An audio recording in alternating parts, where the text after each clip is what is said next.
Bonjour à tous, on va faire les analyses des marchés pour la semaine du 17 au 21 août 2026 et voir s'il y a des opportunités. Donc tout d'abord, on va regarder les chiffres de la semaine et ensuite on va regarder les différents secteurs des marchés et aussi les différentes classes d'actifs. Alors les chiffres de la semaine, comme d'habitude, on va regarder le calendrier économique. Et ce que j'ai souligné, c'est mercredi à 20 heures, on va avoir les minutes de la fête. Donc, c'est le compte-rendu de la réunion. Et parfois, on a des indices, pas toujours, mais on a parfois des indices sur ce que veut faire la fête dans le futur. Et donc, ce qui nous intéresse, c'est de savoir si elle va augmenter ses taux en septembre ou pas. Donc, ça, c'est à suivre. Pour le reste de la semaine, il n'y a pas beaucoup de choses qui risquent de créer beaucoup de volatilité. Donc, on va revenir sur la Fed. Donc, la décision sera le 16 septembre. Et si vous vous rappelez, la probabilité que la Fed augmente ses taux était autour de 55%. Et là, on a baissé, on est presque à la moitié. Ici, on a 32%. Donc, il y a une faible probabilité, pas nulle, mais beaucoup plus faible probabilité que la Fed augmente ses taux. Et donc ça, c'est intéressant. Ça a permis au marché de faire des plus hauts. Et c'est intéressant de voir ça, c'est que ces chiffres, ils sont issus après, cette probabilité, elle est venue après les résultats de l'inflation aux États-Unis qui étaient exactement comme convenu, mais ce n'est pas non plus des très très très bons chiffres. Donc, je suis un petit peu étonné qu'on ait eu une telle baisse, mais voilà, les investisseurs ont pensé différemment. Maintenant, on va regarder les performances des différents secteurs. Et voilà, je vous ai mis une image parce qu'actuellement, les marchés, ils sont exactement comme nous en période de farniente vacances et ça se voit et on va le voir dans la deuxième partie sur l'analyse des différents actifs, que les marchés n'ont pas beaucoup bougé. Donc ça se voit comme ça. Tout d'abord, c'est le mois d'août. Vous verrez, si vous revenez en arrière, pratiquement tous les mois d'août, les marchés sont vraiment très calmes. Donc on a eu un début, on est en journalier ici sur le Nasdaq, donc on a eu de grandes bougies. Alors ça n'a pas d'importance que les bougies soient rouges ou vertes, mais c'est la taille des bougies, donc ça nous prouve qu'on a de la volatilité. Et puis cette semaine, le marché était vraiment quasi mort. Et ça se voit également au volume qui est vraiment en baisse. Alors ça veut dire quoi? Ça veut dire que si on prend des opportunités, il y en a toujours. D'abord, il y en a moins. Et quand il y a une opportunité, eh bien, on prend le profit à la première occasion. Donc, par exemple, ici, imaginons qu'on soit rentré sur cette bougie verte. Eh bien, moi, je serais sorti sur le haut de cette bougie. Voilà, elle peut continuer, mais parfois, elle touche et elle repart. C'est assez classique des marchés du mois d'août. Alors maintenant, pour les différents secteurs, on va commencer ici, c'est le SP500. Alors j'aime bien, ce sont ces cartes thermiques que vous pouvez trouver sur Finwise et aussi sur TradingView. Et ça permet vraiment de voir quels étaient les secteurs qui ont eu les meilleures performances de la semaine. Et donc là, on le voit ici, c'est tout ce qui est le hardware pour les computers, pour les ordinateurs. Et puis également pour l'énergie. Alors, comme on va voir après, c'est pas parce que le hardware repart que l'intelligence artificielle repart. C'est différent, c'est une des composantes, mais ce n'est pas tout. Donc, on le voit bien pour l'intelligence artificielle, Google a baissé, Meta, bon, c'est presque rien. Amazon aussi a perdu, donc c'est Microsoft aussi. Nvidia, c'est une micro montée. Donc voilà, donc on ne peut pas dire que l'intelligence artificielle, ça soit de nouveau dans l'air du temps. Il va falloir encore attendre. La carte thermique ici des marchés boursiers pour le stock 600, donc pour l'Europe, eh bien c'est pareil, c'est ce que TradingView l'appelle technologie électronique. Donc là aussi, c'est pareil, c'est tout le hardware, semi-conducteurs et circuits intégrés. Et comme on le verra dans la deuxième partie, ASML qui a fait ici du 6,70%. Et pour la France, alors moi j'aime vraiment bien ces cartes thermiques parce que c'est immédiatement visible. Et là, on voit, c'est le luxe. LVMH, Hermès qui ont perdu. Bon, c'est pas énorme, mais le luxe, on voit ici Kering qui a perdu moins 7%. Donc là, pour la semaine, on a une baisse sur le luxe. Et puis, pareil, la technologie électronique est partie en hausse. Alors, pour la France, eh bien, les hausses sont très, très petites. Hein. Safran, c'est 1,9. Donc, Airbus 1,31, c'est franchement pas grand-chose. Donc, Thales, etc.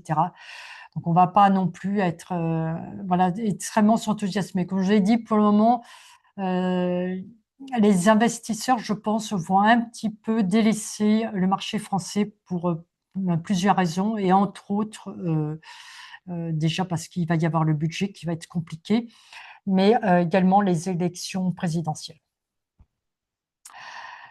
Et puis la dernière carte thermique très intéressante, donc c'est tous les contrats à terme. Alors ça comprend tous les indices ici, les devises, les bons du Trésor américain et puis toutes les matières premières. Alors, on avait vu pour les métaux. Alors, c'est pas aussi vert que la semaine dernière, mais on a quand même une hausse et ça se maintient, donc c'est intéressant. Alors, on a palladium, mais palladium, platinium sont des métaux qui sont assez volatiles, donc c'est pas toujours obligatoirement des références. Mais on voit là, c'est l'argent qui a une meilleure performance. Et puis, voilà, le cuivre continue. Et les meilleures performances, donc, ça a été l'énergie qu'on a vu aussi pour le SP500 et puis les matières premières agricoles. Et je voudrais rajouter une chose. La semaine dernière, on avait vu le sucre qui faisait 10%. Alors, c'est toujours très tentant quand on voit des performances pareilles dans une semaine. On se dit, OK, eh bien, je vais acheter du sucre. Et on est très déçu parce que la semaine suivante, on est à 97, enfin, même pas 1%, hein, 0,97. Et il est possible même que la semaine prochaine, le marché descende un petit peu. Le problème de rentrer, quand on voit une très belle performance, on a rarement, je n'ai pas les pourcentages, mais rarement une suite. Donc, la meilleure stratégie, c'est toujours d'attendre une correction qui vient un petit peu plus tard. Et à ce moment-là, on trade la correction ou on entre sur la correction. Mais rentrer sur un gros chiffre, c'est très souvent pas une très bonne stratégie. Alors, on va revenir sur les métaux qui, je pense, actuellement sont vraiment bien partis. Et j'avais dit la semaine dernière que c'était l'ETF à suivre, puisque c'était l'ETF suivi par les institutions institutionnelles. Et le niveau que je regardais, c'est à 403. Et voilà, j'ai une clôture. Alors, c'est une petite clôture, mais comme on l'a vu, les marchés sont au ralenti, donc en vacances. Mais l'intérêt, enfin, ce qui est intéressant, c'est qu'on a quand même une clôture et puis le volume acheteur reste bon. Donc, je pense que le marché va continuer à progresser. Donc, après, le niveau qui va être intéressant à suivre, c'est ce dernier haut ici, qui est autour des 450. Donc, on va continuer à suivre. Et je vous ai mis un dernier graphique. Ça concerne le cuivre. C'était publié sur Bloomberg et sur 15 ans. Donc, on est ici. Et actuellement, entre l'offre et la demande en cuivre, eh bien, ça se suit. Donc, il n'y a pas de problème. Mais le problème, c'est, bon, évidemment, ce sont des projections. Donc, on verra. Hein, mais il y a une projection que sur les 15 prochaines années, la demande augmente énormément, mais que l'offre ait du mal à suivre. Donc, ça veut dire que les prix vont sacrément augmenter sur le cuivre, et c'est ce qu'on va voir dans la deuxième partie. Donc, ça ne veut pas dire qu'on rentre tout de suite. Hein. Il y a là aussi, dans la deuxième partie, on va voir, il y a une opportunité, une petite opportunité d'achat. Donc, je vous conseille de construire votre position progressivement. Vous pouvez commencer à rentrer un petit peu et puis après, au fur et à mesure que ça se confirme, de prendre un petit peu plus. Donc là, pour moi, le marché se confirme que tout le secteur des métaux est en train de repartir. Donc, on va toujours suivre, mais c'est quand même, on a encore des signes assez encourageants cette semaine. Donc, voilà pour la partie macro et on va partir sur les analyses des différents actifs. On va commencer avec le SP500. Donc, on l'a vu tout à l'heure, pas grand-chose à dire, hein. Donc, on est en journalier. Il nous a fait, si on zoome un petit peu, hein, on voit, il nous a dépassé le record historique qui était avant à 7820 et puis là, il est monté à 7838. Donc, pas grand-chose à dire puisque on a une petite bougie.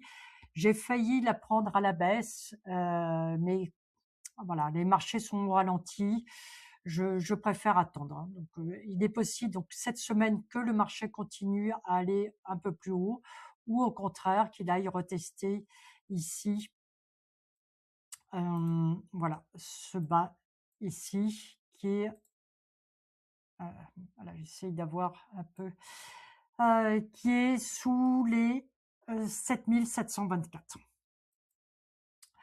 Pour le Nasdaq, là aussi, on l'a vu un petit peu tout à l'heure. Donc, les marchés ont continué un petit peu à progresser. Donc, le niveau que je regarde ici, c'est le record historique à 30 807. Et pareil, tant qu'il se maintient au-dessus de ce bas ici, qui est à 29 241, eh bien, il devrait continuer à progresser. Alors là, je vous ai mis l'indice pour l'intelligence artificielle. Et c'est intéressant parce que on a vu dans les secteurs que le hardware était bien reparti cette semaine, mais c'est pas obligatoirement toute l'intelligence artificielle. Et ça, on le voit bien ici. On a ce qu'on appelle un doji, hein, donc le prix de clôture est au prix d'ouverture. Donc le marché a strictement rien fait. On a une petite bougie. Donc ça ne veut pas dire que le marché actuellement de l'intelligence artificielle est reparti. Moi, ce que j'attends, c'est ici qu'ils rebondissent, qu'ils retestent les 10 445 et qu'ils rebondissent pour repartir à la hausse. On va partir sur les marchés européens avec l'Eurostock 50, lui aussi. Donc, alors on va le remettre en journalier. C'est à peu près comme les autres marchés, un peu comme le SP500. Il nous a refait un record historique. Ici, c'était mercredi, qui était à 6602. Et puis là, pour le moment, il s'y maintient pas. Donc, tant qu'il se maintient au-dessus du précédent à 6462, eh bien, on devrait continuer à progresser. Donc, pour le moment, il est possible qu'il aille faire un petit peu, voilà, un petit range ici et puis repartir plus haut. Le DAX, c'est exactement comme l'Eurostock. Donc, mercredi, il nous a fait encore un record historique qui est à 26 665. Et puis, pareil, donc, tant qu'il se maintient au-dessus des 26 064, eh bien, c'est toujours très bon signe. Donc, on va attendre, voilà, une opportunité. Donc, moi, ce que j'aimerais bien, c'est qu'il aille retester justement ce niveau, qu'il rebondisse. Ça me donnerait une opportunité d'achat. Par contre, pour le CAC, là, c'est plus ennuyeux. Donc là, le record qu'il nous avait fait, c'était vendredi dernier, donc pas de cette semaine, hein, mais de la semaine précédente, le 7 août. Et puis depuis, il redescend et il est repassé sous le précédent record historique qui datait donc de février. Et il est possible qu'il aille nous retester. C'était l'ancienne résistance qui était à 8590. Donc on va voir. Il y a un gap à fermer encore ici. Donc c'est pas très bon signe, hein. C'est moins bien que les marchés américains et que les marchés européens, Eurostock et DAX. Le problème, c'est qu'on arrive dans une période assez problématique pour la France parce qu'on va avoir le vote, le nouveau budget dans le dernier trimestre de l'année. Ça va être compliqué. L'année prochaine, on a les élections présidentielles. Donc, les investisseurs actuellement sont un petit peu frileux sur la France. En plus, les incendies continuent. Ça va être assez lourd. Il va y avoir une facture assez lourde. Donc, je pense que pour le CAC, on va avoir pas mal de ralentissements. Mais c'est à suivre. Pour l'or, le marché, il n'a pas fait grand-chose dans la semaine, mais ce qui est intéressant, c'est qu'il a rebondi sur ce niveau ici, à 4392. Alors ce niveau, c'était un record historique qui datait d'octobre 2025 et puis qui avait été retesté ici ici, ici, et puis là, il repart. Donc, ça peut être une opportunité d'achat si vous n'étiez pas entré. Moi, j'ai toujours ma petite position. Donc, ici, ça me permet de bouger mon stop loss et de voir. J'aimerais un retest quand même plus important pour rentrer de façon plus significative dessus, comme sur ce niveau-là qui était à 4171. Ou, bon, on verra. Comme on l'a vu le problème actuellement, c'est que les marchés sont totalement au ralenti. Donc les opportunités ne sont pas terribles, terribles. Donc comme je vous dis, vous pouvez rentrer dessus, mais n'attendez pas des très gros profits. Peut-être qu'il ira jusqu'ici, qui est à 4627, mais pas tellement, tellement plus haut. On a parlé aussi du cuivre, donc on va le suivre un petit peu. Il y avait un record historique ici qui datait de janvier. Et puis le marché avait testé au-dessus, puis n'était pas arrivé à se maintenir. Donc il avait corrigé, il est reparti. Et puis depuis, il nous a fait un nouveau record historique ici. C'était jeudi, 6 août. Et ce qui est intéressant, c'est toujours pareil, il a rebondi sur ce niveau-là. Donc, ça peut être aussi de rentrer une petite position où vous attendez qu'il reparte, voilà, qu'il reclôture au-dessus des 672. Mais c'est plutôt assez bon signe tant qu'il se maintient à ce niveau-là, qui était vraiment un niveau important, 658. Ça reste toujours très haussier. Pour le pétrole brut, bah, il n'y a rien à dire. On a donc deux gaps ici qui sont à fermer. Le marché, il a fait pratiquement rien du tout. Donc voilà. Donc, il n'y a pas grand-chose de plus à dire. Pour le Bitcoin, alors j'ai dessiné parce que il y a eu plusieurs retests ici. C'est une petite résistance, c'est pas hyper important, mais bon, j'ai quand même noté qu'il y a 65 337. Et puis on va, ça c'était testé une fois, testé deux fois, et à la troisième fois, s'il n'arrive pas à le dépasser, c'est souvent le cas, hein, troisième fois, eh ben, il repart à la baisse, donc c'est parti. Maintenant, bien, il pourrait aller jusque-là. C'est toujours pareil, comme les marchés sont au ralenti, on prend des petits profits. Donc, ça serait 62 272 à peu près, hein, donc le bas ici. Ce qui est intéressant, c'est que Michael Saylor, qui a investi énormément pour sa société MicroStrategy, énormément sur le Bitcoin. Il est maintenant dans une situation qui devient assez intenable et il est en train de vendre du Bitcoin. Donc c'est peut-être un signal. C'est pas la seule société. Il y en a beaucoup qui sont en train de vendre du Bitcoin justement ou des cryptos pour bouger vers l'intelligence artificielle. Donc on va suivre.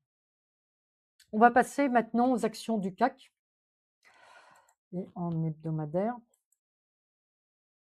Donc voilà, je vous avais dit ici que c'était une opportunité d'achat sur les 119 puisque c'était un niveau qui était important, hein. Et donc voilà, ça progresse un petit peu. Est-ce que ça peut aller encore très haut? Je ne sais pas, c'est compliqué. Comme je vous dis, actuellement, euh, tout ce qui va être la France, jusque peut-être encore jusqu'aux élections, ça paraît un peu loin, mais ça risque d'être très calme et moins d'opportunités que sur d'autres marchés. Mais je peux me tromper.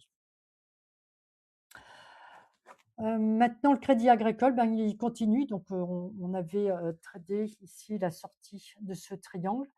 Donc, il progresse. Après, je le redirai plusieurs fois, mais mon premier profit ici était à 19,15 et puis après, bah, je mets un trailing stop, c'est-à-dire je bouge mon stop sur ma deuxième partie sous la bougie en hebdomadaire. Donc voilà, maintenant on bouge ici. Puis le profit qui m'intéresse ici, c'est 21,03.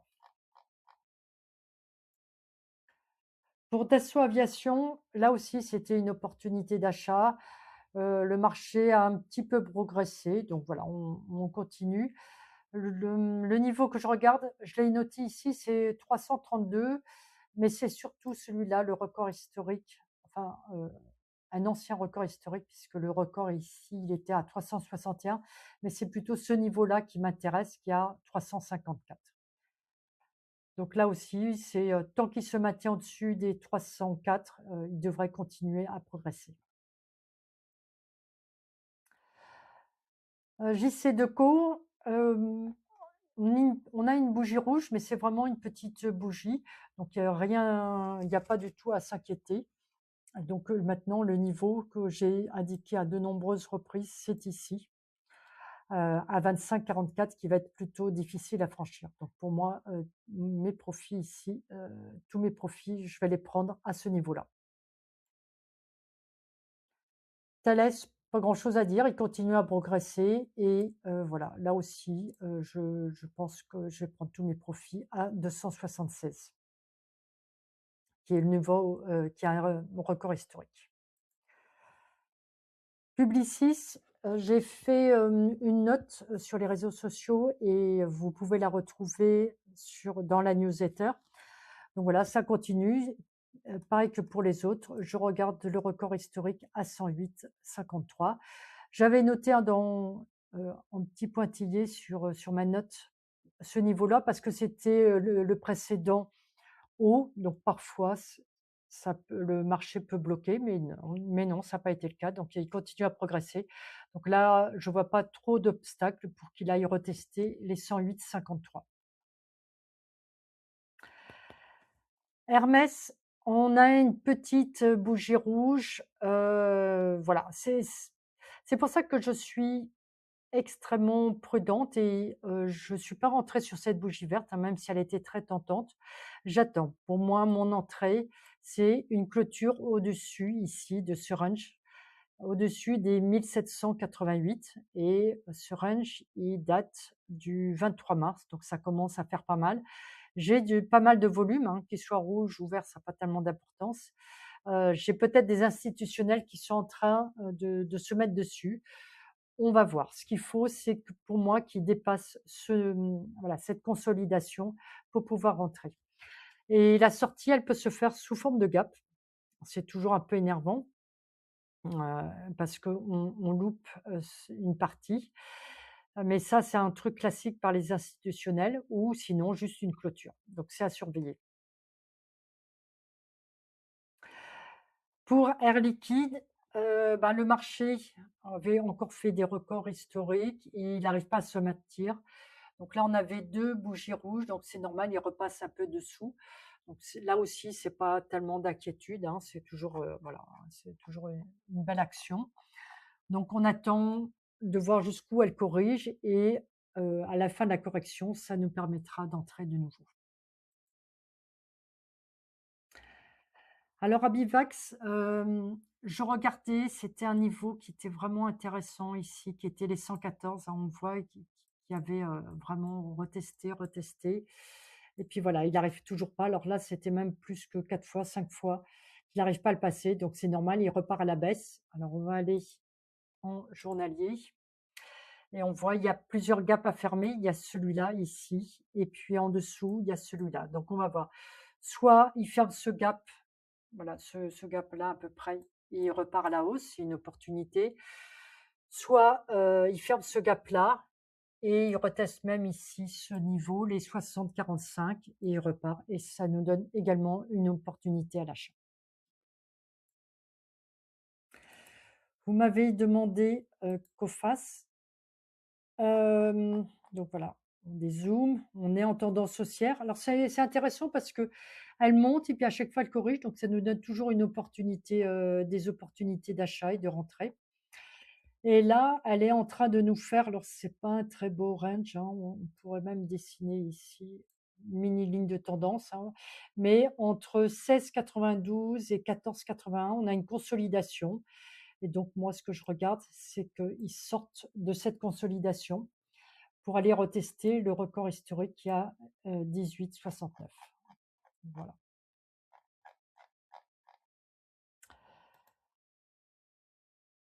Dassault Systèmes, il est sorti de ce triangle.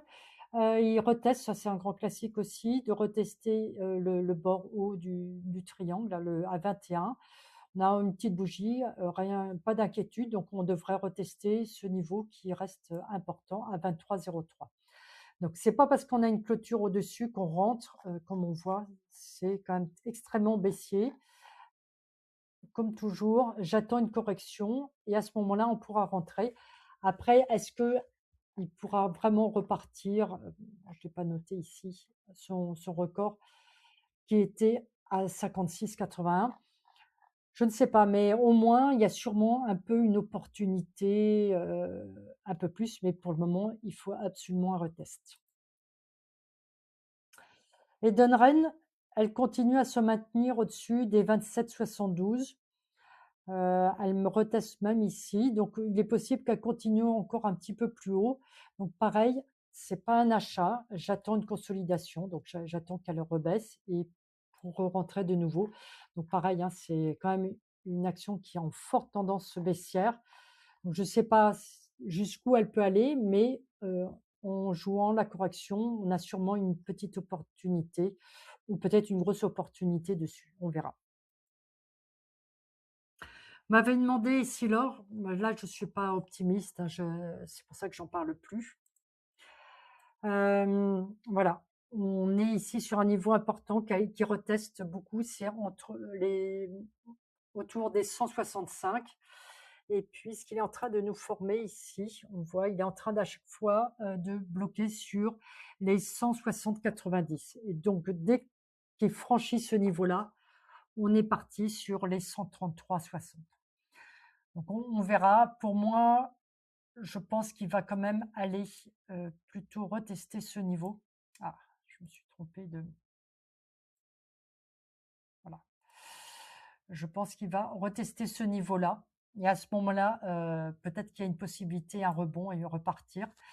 Mais ici, cette consolidation, elle n'est pas très jolie. Elle a aucun signe positif. Mais bon, c'est quand même à suivre. Émilie, vous m'avez demandé, bon, je sais pas quoi dire parce qu'elle est quand même super baissière.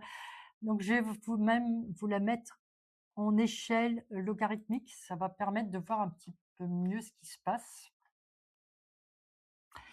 Et donc voilà, là, elle nous forme ici un range entre 16 et 12, 19, mais rien à dire. Là où on pourrait commencer un tout petit peu à s'intéresser, si elle nous dépassait les 18,08. Mais bon, après, il y en a cette grosse bougie rouge qui est vraiment va être difficile à repartir, à combler. Donc pour le moment, j'ai absolument aucun signe positif. Si vous l'avez, personnellement, je pense qu'il faudrait prendre sa perte, même si c'est une grosse perte, ça débloque du capital et réinvestir sur autre chose. Alors, je vais me remettre en échelle normale. Medacel, j'aime bien. Elle rebondit ici sur le dernier bas à 23,62, donc à voir. Il faudrait qu'elle dépasse ici ce haut ici qui est à 25,20 et ça pourrait être un petit achat et retester au minimum, ça c'était un niveau important, à 29,30 et puis après voir si elle est capable de dépasser ce niveau-là. Schneider Electric, on le voyait très bien sur la carte thermique tout à l'heure. Et donc, elle continue à se maintenir. Donc, tant qu'elle se maintient au-dessus ici des 287, eh bien, on devrait continuer plus haut. Alors, Trigano, on avait vu, c'était une opportunité ici d'achat, hein, puisque on avait eu un range, il était passé dessous, repartir dedans. Et, euh, et donc, ce qui m'inquiétait un petit peu, c'est qu'en 3 semaines, le marché était vraiment descendu.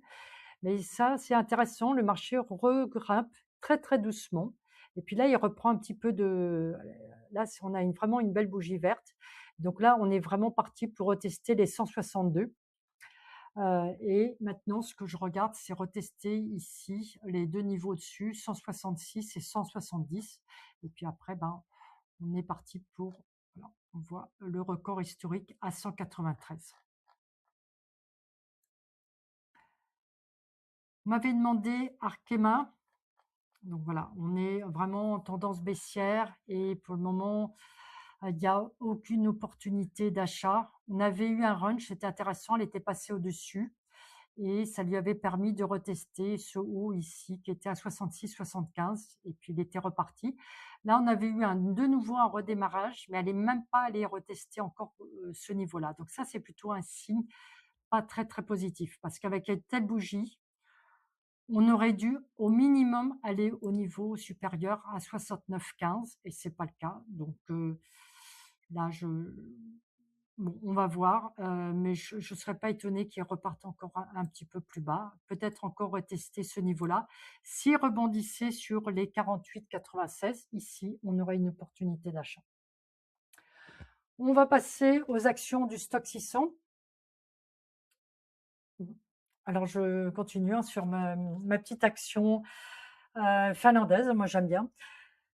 Elle n'est pas du tout sexy hein, puisque ils fabriquent des camions et autres engins, mais elle continue à progresser. Comme je vous avais dit ici, ça valait le coup de garder. Donc c'est le cas. Elle est passée au-dessus de son précédent record historique à 61,20. Et pareil, mon trailing stop maintenant, il est quelques points sous cette bougie hebdomadaire et on va suivre et puis la position va s'arrêter automatiquement si le marché repart à la baisse. SAP, alors voilà, c'était une opportunité d'achat qui passe au-dessus de ces deux niveaux-là. Euh, cette semaine, il n'a pas fait grand-chose, donc on va voir. Moi, pareil, j'aimerais bien qu'il me refasse sa retest. Alors peut-être qu'il n'ira pas ici, hein, parce que c'était un niveau important. On voit là les 129, hein, il avait été retesté ici. Et donc de nouveau ici. Donc c'est pas sûr qu'il aille retester jusqu'à ce niveau-là. Mais même s'il nous retestait à peu près 50% de ce mouvement-là, ça donnerait une opportunité d'achat. Et puis à ce moment-là, on irait rechercher. Donc c'est les 210. Et puis après, on verra pour plus haut. Pareil sur la carte thermique du stock 600, bien on l'a bien vu, c'était ASML qui continue sa hausse, mais ça rien d'extraordinaire, c'est une bougie assez moyenne, donc voilà, elle est entre ces deux niveaux, 1333 et 1741. Donc j'attends qu'elle teste un des deux niveaux pour voir s'il y a une opportunité ou pas. Marks & Spencer, on l'avait suivi parce qu'elle formait une superbe consolidation entre 415 et 320. Donc on va dézoomer un peu voir. Donc c'est un peu donc maintenant le marché est en tendance haussière et donc j'aurais voulu une clôture au-dessus de ce niveau des 415 pour une entrée.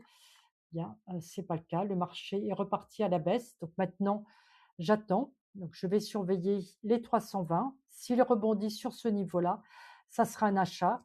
Toujours pareil, au minimum pour retester les 415 et puis après, pourquoi pas les 573. Une autre action qu'on suit depuis un bout de temps, qui est Asseco Poland, qui sont des logiciels polonais. Elle continue à progresser tranquillement, mais vraiment dans le bon sens. Donc maintenant, le niveau qui pourrait peut-être bloquer, c'est ce dernier haut ici qui est à 242. Et puis, on a le record historique ici à 254. Une autre action qu'on suit depuis un bout de temps, qui est donc Aviva, les assureurs britanniques, et qui continue, c'est bien, sa progression. Donc maintenant, le niveau qui, à mon avis, va bloquer, c'est les 751. Comme on voit, à chaque fois, le marché était reparti à la baisse.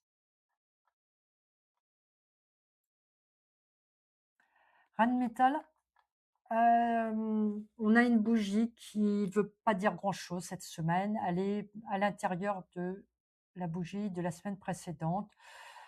Donc, soit le marché maintenant va rebondir sur ces 933 et c'est une opportunité d'achat, soit il clôture au-dessus des 1241 et c'est également une opportunité d'achat. Siemens Energy continue aussi à progresser, donc on va voir s'il arrive à retester le record historique à 191. Et donc, pareil, tant qu'il se maintient au-dessus de ces deux niveaux-là, il faut patienter, mais on est parti pour tester le record historique. Nokia, on a une belle bougie verte, mais pas de volume. Donc c'est toujours à noter. Donc c'est toujours pareil, hein, je ne fais pas de recommandations, je vous dis uniquement ce que j'en pense. Donc c'est peut-être une opportunité d'achat, je ne sais pas. Personnellement, je préfère quelque chose de beaucoup plus net, de beaucoup plus franc pour rentrer. Là, j'aime moyen, donc, mais je peux me tromper et manquer une belle opportunité. Donc c'est à vous de voir. Mais personnellement, là, je vais passer. Pandora, alors on est voilà ici l'action, donc elle fait plutôt voilà un peu des montagnes. Et donc là, elle avait fait un plus haut et ce qui date ici de février 2025, donc un an et demi. Puis elle a bien descendu, donc elle était en tendance baissière et elle est en passe de repasser en tendance haussière, mais c'est pas encore garanti. Et le marché, il a du mal à franchir ce niveau ici à 808. Hein, on voit, et là, il est en train voilà, de consolider sur ce niveau-là. Donc, soit il arrive à le franchir, et dans ce cas-là, ça peut être un achat, soit il repart à la baisse, et donc le niveau que je regarde, soit il rebondit sur ce niveau-là. Je n'ai pas noté ici, ce niveau ici, qui est à 447, qui pourrait aussi permettre un achat. Vous m'avez demandé Rex, qui est une société britannique spécialiste dans les données. Donc voilà, on voit le marché est en tendance baissière. Et il a rebondi sur un niveau très important ici, qui est 2109. Alors, j'ai fait une fiche que vous pouvez retrouver dans ma newsletter sur, c'est ce que j'appelle des zones pivots. Donc, soit le marché, là, il touche, il repart à la baisse, soit au contraire, à chaque fois, il repart à la hausse. Et là, ça avait été le cas, il est reparti à la hausse. Donc, c'est des niveaux extrêmement importants et qui permettent souvent de très belles opportunités, hein, comme on voit. Hein. Donc, là, ici, on serait rentré. Là, on serait sorti ici. On serait de nouveau rentré ici. Eh bien, on avait un très, très beau mouvement aussi. Donc, pour le moment, le marché, il a du mal à franchir ici les 2795. Donc, soit il est reparti pour retester encore une nouvelle fois ce niveau-là et c'est un achat, soit il arrive à les dépasser et pourquoi pas, ça peut être aussi un achat, surtout que on voit le volume acheteur est vraiment dominant, hein, même encore ici. Et la dernière action que vous m'avez demandé de regarder, alors c'est une action à la limite entre small cap et moyenne capitalisation. Donc c'est pour ça, hein, le volume est assez insignifiant. Et donc, voilà, on est en tendance haussière et on est entre les 15 et les 11,90. Donc, avec cette bougie-là, il y a des possibilités qu'on reteste ce niveau ici. S'il arrive à le dépasser, on pourrait on pourrait aller retester le record historique qui est à 16,10. Voilà, c'est tout pour aujourd'hui. Donc, n'hésitez pas à liker la vidéo, à vous abonner à ma chaîne et à faire des commentaires. Je réponds à tout le monde. Et si vous voulez que je fasse des analyses d'actions, donc c'est toujours pareil, c'est CAC et Stock 600, donc Europe, sur les moyennes capitalisations et les grosses capitalisations. Voilà, je vous souhaite une excellente semaine et on se retrouve dimanche prochain.